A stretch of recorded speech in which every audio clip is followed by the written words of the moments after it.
Le Nouvel Esprit Public, Philippe Meyer, bonjour.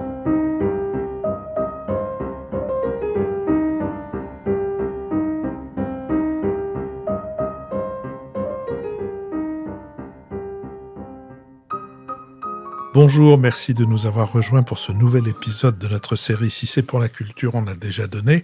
Épisode qui nous permet de découvrir, grâce à mon invité Sophie Cazot, journaliste chez BFM TV Web et en charge des influenceurs, qui nous permet, grâce à elle, de découvrir ce monde des influenceurs qui reste pour beaucoup d'entre nous extrêmement opaque.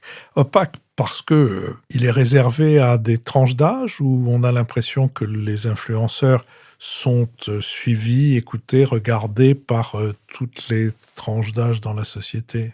Proportionnellement, souvent, l'audience d'un influenceur, elle va être assez jeune.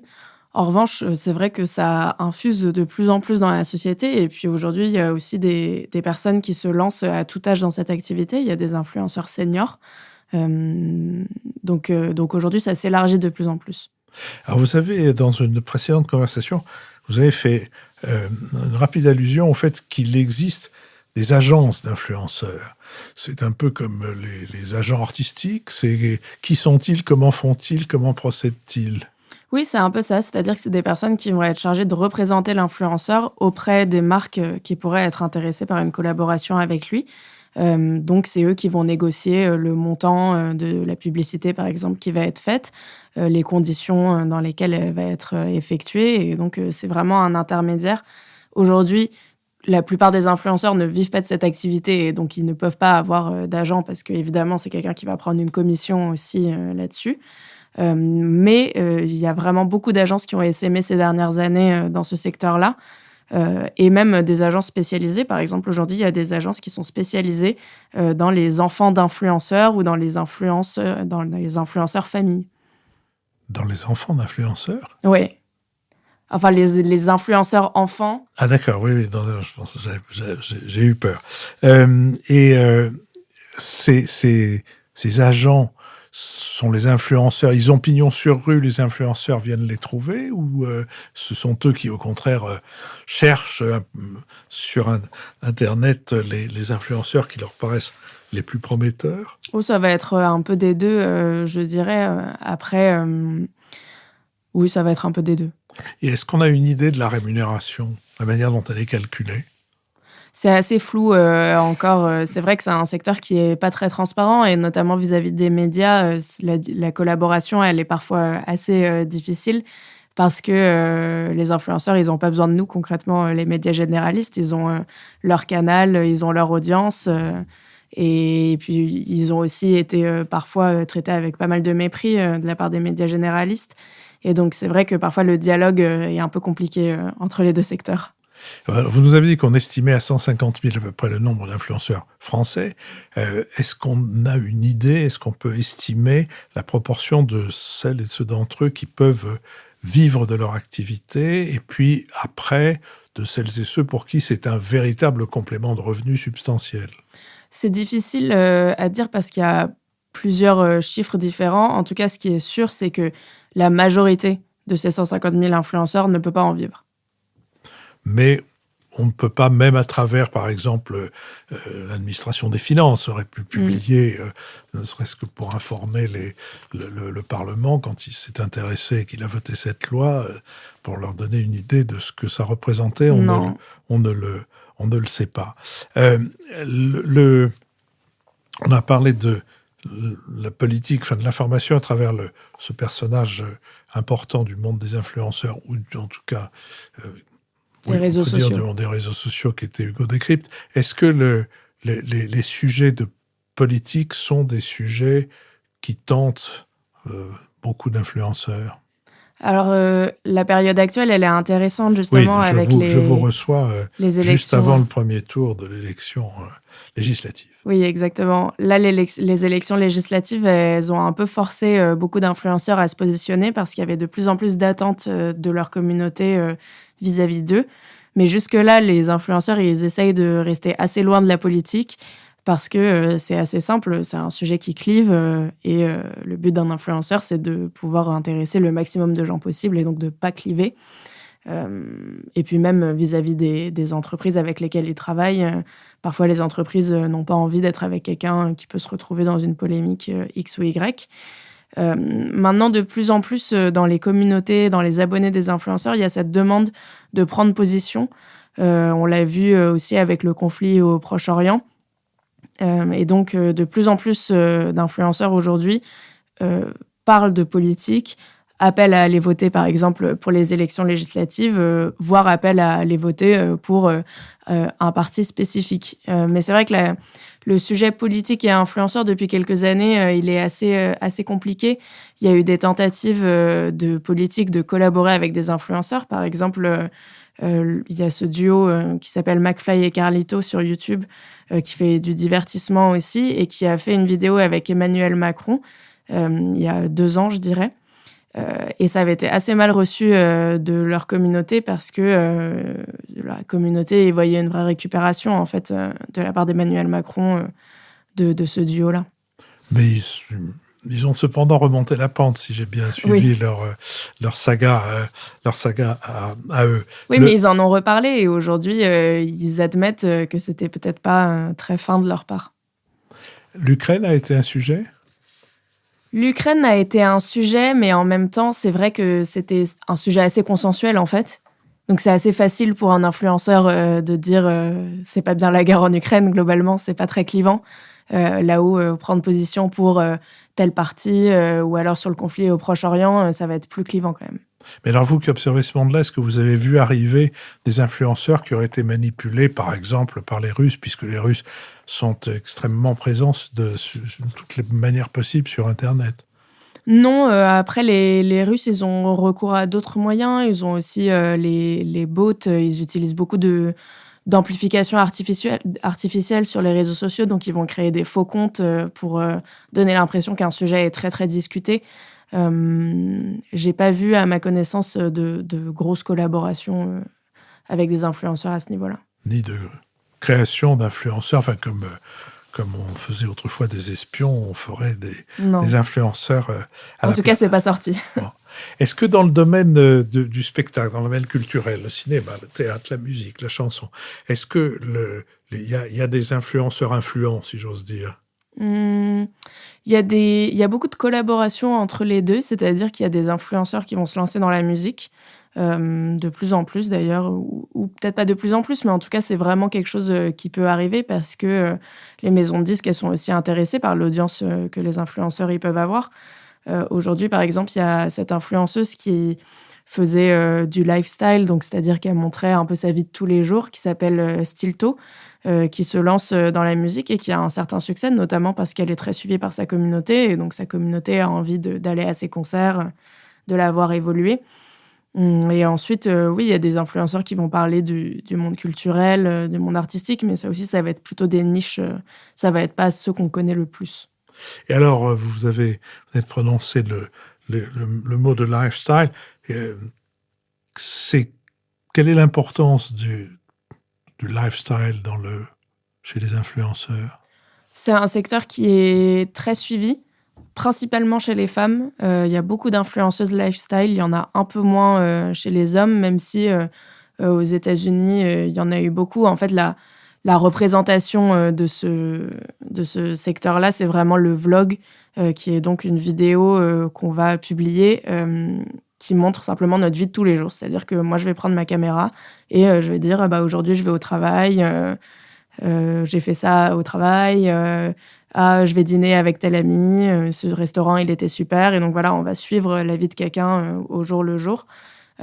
Aujourd'hui, c'est très prisé par les femmes, notamment sur YouTube. Alors, vlog, c'est parce que c'est comme blog, mais on enlève le B parce que c'est vidéo. Exactement. Voilà. Et donc, si je fais, ou si vous faites ce que vous venez de dire, c'est-à-dire que vous filmez le matin, etc., vous avez de raisonnables chances de rencontrer un public qui ira au-delà de vos amis personnels, dont on peut très bien comprendre qu'ils cherchent à savoir. Mais à moins d'avoir des journées particulièrement riches en événements ou en découvertes, où on se demande un peu comment un vlog de cette nature peut aimanter de plus en plus de monde. Est-ce que vous avez une idée? Est-ce qu'on pourrait faire une espèce de classification justement de ces vlogs de lifestyle qui aimantent un nombre important de visionneurs? Bah, alors, il y a des vlogs, qui vont vraiment montrer une vie quotidienne, comme, une personne lambda et puis ça peut aussi plaire parce que ce qui plaît chez les influenceurs, en fait, c'est qu'on peut s'identifier à eux, que ce sont des personnes qui pourraient être nous, même si bon, aujourd'hui, moi, je pourrais pas être Squeezie, par exemple. On n'a pas vraiment la même vie, même si, on pourrait le penser parce qu'il montre, cette figure simple, et cetera. Mais aujourd'hui, c'est un vrai, chef d'entreprise. Donc voilà, il va y avoir ces vlogs vraiment très simples de vie quotidienne, parfois d'étudiants qui vont juste se montrer en train de réviser leur partiel. Et puis ensuite, il va y avoir des personnes qui ont déjà beaucoup d'abonnés et qui vont montrer des événements un peu plus spectaculaires. Par exemple, ils sont souvent invités au Festival de Cannes, et ben, ils vont montrer leur semaine au Festival de Cannes, les dîners auxquels ils sont invités, le tapis rouge. Donc voilà, ça va répondre à des envies différentes, on va dire. Disons que l'exemple que vous venez de prendre, celui du Festival de Cannes, c'est plus classique. C'est à peu près tous les journaux font ça, toutes les télévisions montrent à un moment donné. Alors évidemment, certains ont accès au tapis rouge et aux vedettes, et d'autres doivent s'en tenir à raconter des coulisses. Mais cette circulation d'images banales sur une vie quotidienne, sur des éléments banal d'une vie quotidienne banale, ça continue de produire de l'intérêt, ou bien c'est un moment qui a passé comme ont pu passer d'autres moments sur les réseaux sociaux? Non, ça continue d'avoir de l'intérêt. Après, c'est pas le contenu qui aujourd'hui est le plus suivi. Aujourd'hui, les grosses productions comme celles que peut faire Squeezie, ça va être des vidéos qui vont avoir énormément de public. Mais pourtant, il y a aussi un public qui demande justement ces contenus-là parce que ils sont en quête de simplicité. Ils aiment bien simplement prendre leur petit déjeuner devant le vlog de quelqu'un. Et ensuite, il y a aussi tout cet arbitrage à faire, en fait, pour un influenceur.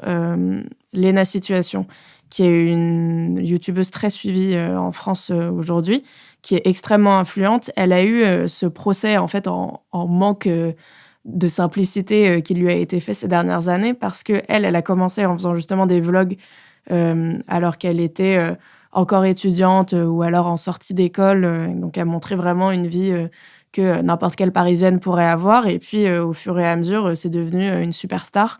Et aujourd'hui, elle n'a pas forcément la vie que tout le monde pourrait avoir. Elle, typiquement, elle est invitée au Festival de Cannes.